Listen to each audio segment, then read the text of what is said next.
Good morning students. आज हम कक्षा 8 विषय हिंदी में ना पाठ 7 जामुन का पेड़ कहानी के का वाचन करेंगे और उसका व्याख्यान करेंगे। बच्चों, ये कहानी के कहानीकार कृष्णचंद्र जी हैं। सर्वप्रथम हम कृष्णचंद्र जी के बारे में जान लेते हैं। उर्दू और हिंदी साहित्य के कहानीकार कृष्णचंद्र का जन्म 23 नवंबर 1914 को गुजरातला पाकिस्तान के वजीराबाद नामक गांव में हुआ था। वे प्रगतिवादी विचार के लेखक थे।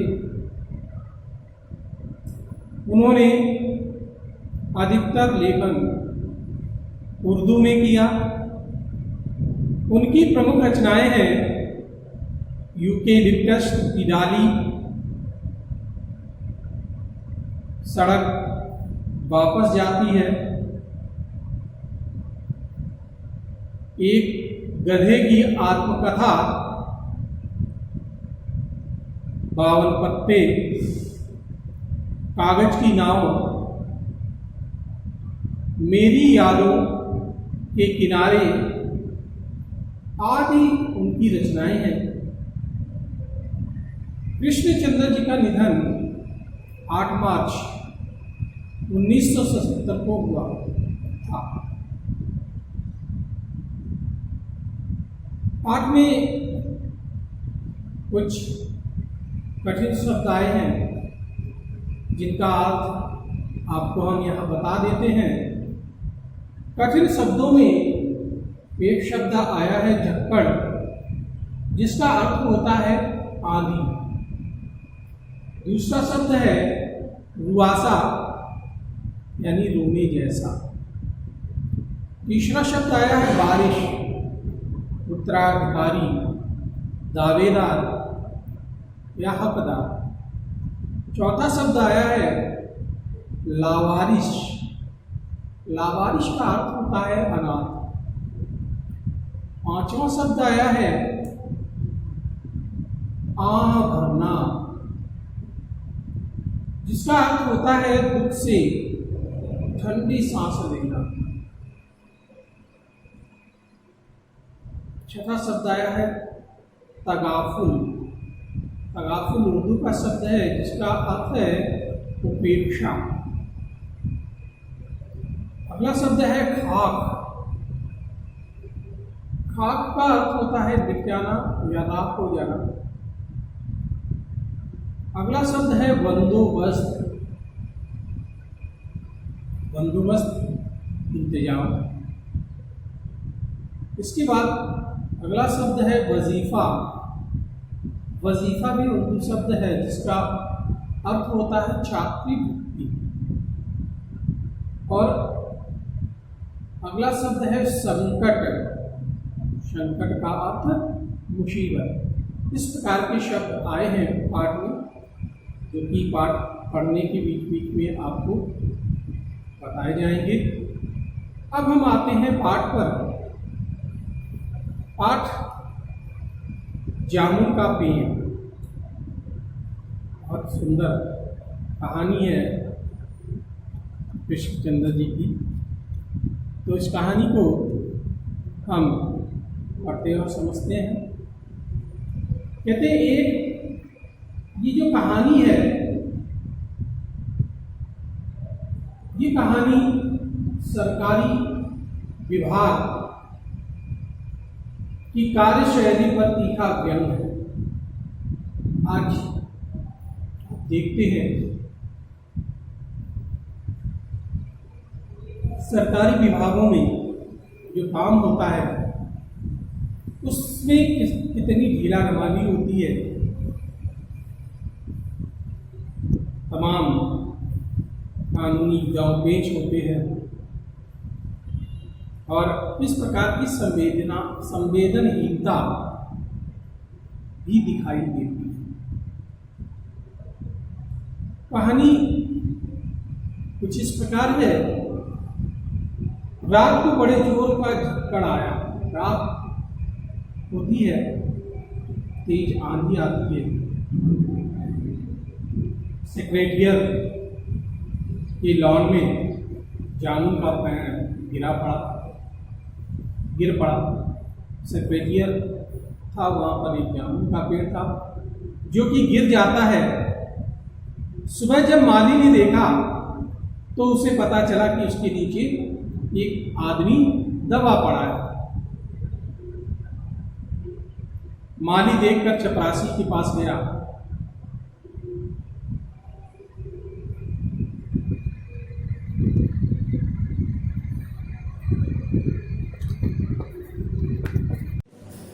माली चपरासी के पास जाता है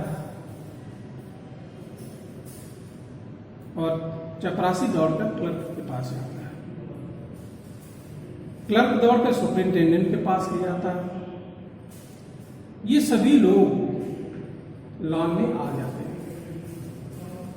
इसके बाद पेड़ के नीचे दबे हुए आदमी के चारों ओर भीड़ इकट्ठा हो जाती है। क्लर्क बोलता है कि जामुन का बेचारा जामुन का पेड़ कितना फलदार था। अरे इस जामुन के फल बहुत रसीले होते थे। दूसरा क्लर्क बोलता है,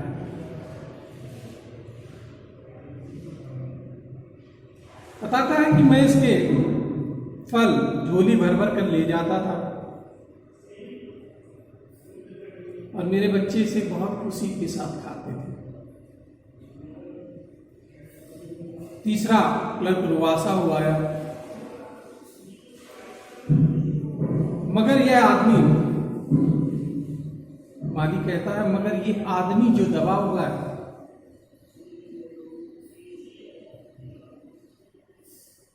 इशारा करता है। तो कहते हैं हाँ, क्लर्क कहते हैं हाँ यह आदमी। सुपरिंटेंडेंट सोच में पड़ जाता है, मगर यह आदमी जो दबा हुआ है उसके बारे में कोई चिंता नहीं करता। कहता है सुपरिंटेंडेंट पता नहीं जिंदा है या मर गया होगा। इसकी पीठ पर इतना भारी पेड़ जो गिरा है ये बच नहीं सकता। क्लर्क एक हैरान होकर बोलता है, जिंदा है, आदमी जिंदा है। माली सुझाव देता है अपना कि पेड़ को हटाकर जल्दी से इसे निकाल लेना चाहिए। इतने में मुश्किल काम है, पेड़ का तना इतना भारी और वजनी है। चपरासी बोलता है, क्या मुश्किल है? माली पूछता। बस सुपरिंटेंडेंट साहब हुक्म दे दे तो इसे जल्दी से निकाल लेते हैं। सभी मिलकर बोलते हैं हाँ हम लोग तैयार हैं। ठहरो। तभी सुपरिंटेंडेंट बोलता है, ठहरो, मुझे अंडर सेक्रेटरी से पूछना पड़ेगा। सुपरिंटेंडेंट अंडर सेक्रेटरी के पास जाता है। अंडर सेक्रेटरी वहां से चलकर डिप्टी सेक्रेटरी के पास जाता है। डिप्टी सेक्रेटरी जो था वो चीफ सेक्रेटरी के पास जाता है।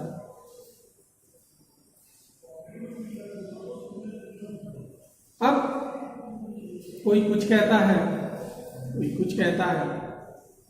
फाइल चलती रही, धीरे धीरे आधा दिन बीत जाता है। दोपहर को खाने के समय तक काफ़ी भीड़ इकट्ठा हो गई उस पेड़ के नीचे, उस पेड़ के आसपास, उस दबे हुए आदमी के आसपास।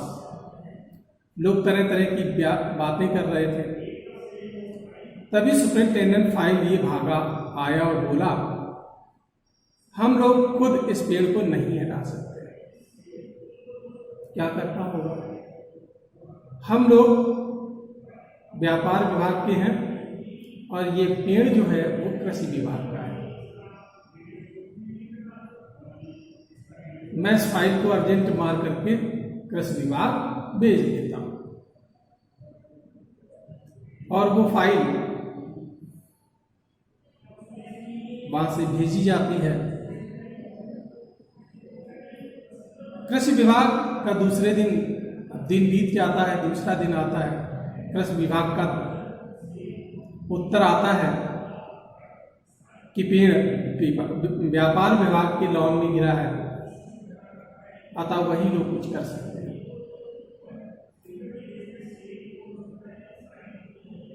क्योंकि जामुन का पेड़ एक फलदार पेड़ होता है,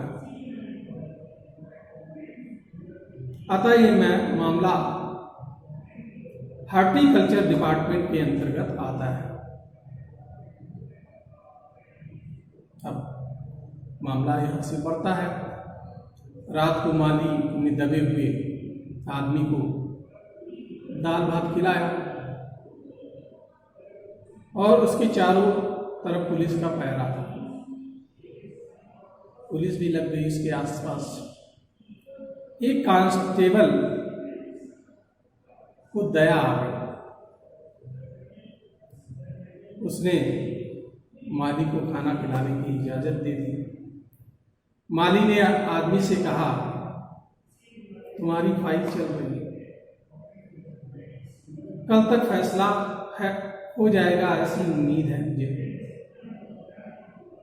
दबा हुआ आदमी अभी कुछ न बोला। माली ने फिर कहा, तुम्हारा यहाँ कोई वारिस है, कोई उत्तराधिकारी है तो उसका पता दे दो, मैं उन्हें खबर कर दूंगा। आदमी बोलता है, मैं लावारिस हूं, मेरा कोई वारिस नहीं, कोई उत्तराधिकारी नहीं। तीसरे दिन हॉर्टिकल्चर डिपार्टमेंट से बड़ा व्यंगपूर्ण जवाब आता है।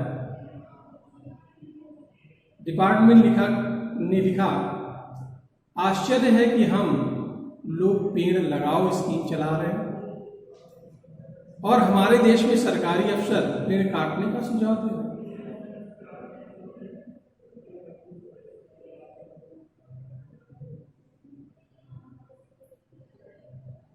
आगे, वह बीजिया फलदार जामुन का पेड़ हमारा डिपार्टमेंट पेड़ को काटने की इजाजत नहीं देता।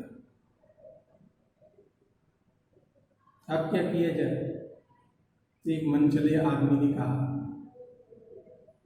मनचला आदमी कहता है कि अगर इस पेड़ को नहीं काट सकते तो आदमी को ही काट कर निकालो। यह सुनकर दबा हुआ आदमी बोला, मगर इस तरह से तो मैं मर जाऊंगा।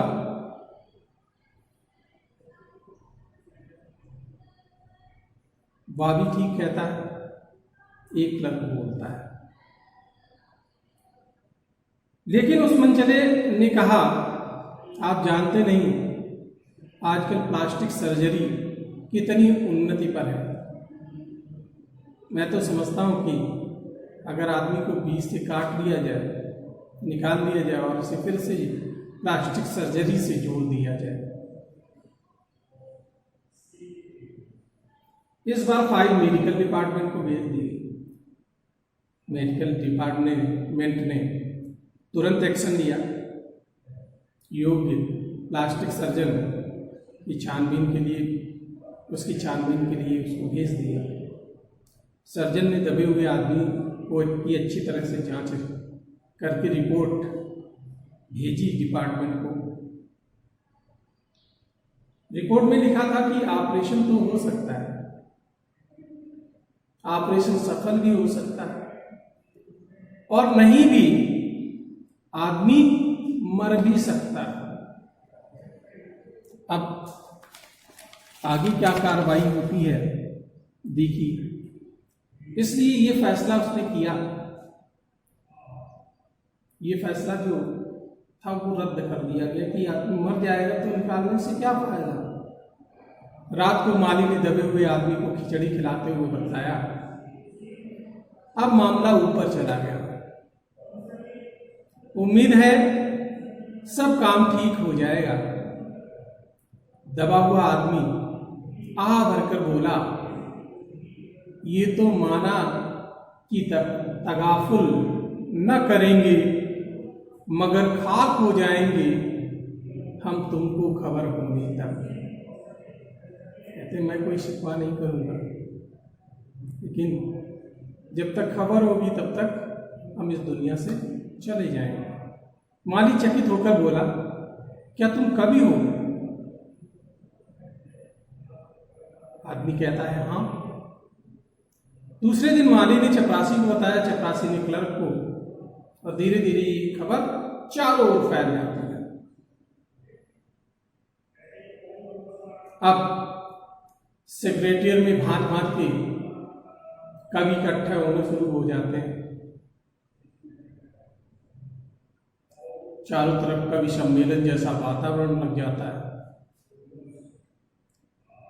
ये सेक्रेटरी जब खबर सेक्रेटरिएट पहुंची तो कमेटी ने फैसला किया, चूंकि ये आदमी एक कवि है इसलिए फाइल का संबंध कल्चरल डिपार्टमेंट से है। अब फाइल कल्चरल डिपार्टमेंट के पास पहुंचा दी गई। वहां अनेक विभागों से गुजरते हुए साहित्य अकादमी के सेक्रेटरी के पास पहुंची। तब वह वहां से इंटरव्यू लेने के लिए पहुंचता है। प्रश्न पूछता है, तुम कवि हो? आदमी उत्तर देता है, जी हां। किस उपनाम से शोभित हो? आप किस नाम से जाने जाते हैं? उपनाम से जाने जाते हैं। तो आदमी बताता है, ओश। ओश। सेक्रेटरी जोर से चीखा, क्या वही ओश जिसका गद्य संग्रह ओश के फूल अभी हाल में ही प्रकाशित हुआ? दबे हुए कवि ने हुंकार से सिर हिलाया। बोला क्या तुम हमारी अकादमी के मेंबर हो? सेक्रेटरी ने पूछा। आदमी उत्तर देता है, नहीं। आश्चर्य की बात है, सेक्रेटरी बोलता है, आश्चर्य की बात है, इतना बड़ा कवि, ओस के फूल का लेखक हमारी अकादमी का मेंबर है। उफ, कैसी भूल हो गई हमसे, इतना बड़ा कवि और ऐसी अंधेरी गुमनामी में दबा पड़ा।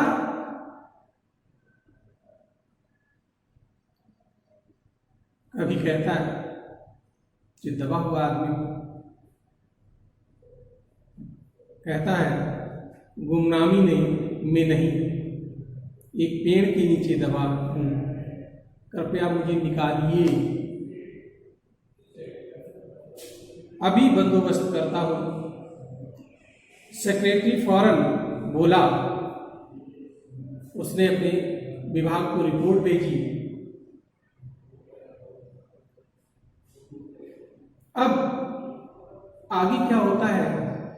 दूसरे दिन सेक्रेटरी आए और उस आदमी से बोले, मुबारक हो, मिठाई खिलाओ। आदमी दबा हुआ है, उससे कहते हैं कि मिठाई खिलाओ, हमारी साहित्य अकादमी ने तुम्हें अपनी केंद्रीय शाखा का मेंबर चुन लिया है, ये लो चुनाव पत्र। उसे एक पत्र देता है, चुनाव पत्र। मगर मुझे इस पेड़ के नीचे से तो निकालो, दबे हुए आदमी ने कराहते हुए कहा। सेक्रेटरी कहता है ये हम नहीं कर सकते, जो हम कर सकते थे वो हमने कर दिया। यदि तुम मर जाओ तो तुम्हारे घर वालों को वजीफा दे सकते हैं। आदमी बोलता है अभी मैं जीवित हूं, मुझे जिंदा रखो, मारने की जरूरत नहीं है। सेक्रेटरी बोला मुसीबत यह है कि हमारा विभाग जो है वो कल्चर से संबंधित है, पेड़ काटने का मामला है कलंदबाज से नहीं, आधी कुल्हाड़ी से संबंधित होता है, तो ये हमसे संबंधित ही नहीं है। उसके लिए हमने फॉरेस्ट डिपार्टमेंट को अर्जेंट पर पत्र भेज दिया है। फॉरेस्ट डिपार्टमेंट भेज देता है। शाम को माली ने आकर दबे हुए आदमी को बताया कल फॉरेस्ट डिपार्टमेंट के आदमी इस पेड़ को काट देंगे और तुम्हारी जान बच जाएगी। अब दबे हुए आदमी का स्वास्थ्य धीरे धीरे जवाब दे रहा था। कल तक किसी न किसी तरह से उसे जीवित रहना है। दूसरे दिन जब फॉरेस्ट डिपार्टमेंट के आदमी आरी कुल्हाड़ी लेकर पेड़ काटने पहुंचते तो उन्हें रोक दिया गया। मालूम हुआ कि विदेश विभाग का हुक्म आया था कि पेड़ को ना काटा जाए। अंडर सेक्रेटरी सुपरिंटेंडेंट को बताता है आज सवेरे प्रधानमंत्री दौरे से वापस आ गए हैं। आज 4 बजे विदेश विभाग इस पेड़ की फाइल उनके सामने पेश करेगा। अब जो वो फैसला करेंगे वही हम सबको स्वीकार होगा। शाम के 5 बज गए। स्वयं सुपरिंटेंडेंट कवि की फाइल लेकर उसके पास पहुंचा और खुशी से चिल्लाया, सुनते हो, प्रधानमंत्री ने इस पेड़ को काटने का हुक्म दे दिया है। कल यह पेड़ काट दिया जाएगा और तुम इस संकट से छुटकारा पा जाओगे। कहता है सुनते हो, आज तुम्हारी फाइल पूर्ण हो गई। मगर कवि का हाथ ठंडा था। आंखों की पुतलियां निर्जीव थीं और चींटियों की लंबी पांत उसके मुंह में जा रही थी। उसके जीवन की फाइल पूर्ण हो चुकी थी। तो इस तरह के सरकारी विभागों की लापरवाही किसी जीवन पर कितनी भारी होती है, यहाँ कृष्णचंद्र जी ने इस संवेदनहीनता को दर्शाया है। ये थी कहानी जामुन का पेड़। आपको समझ में आएगी, इसको पढ़िए। धन्यवाद।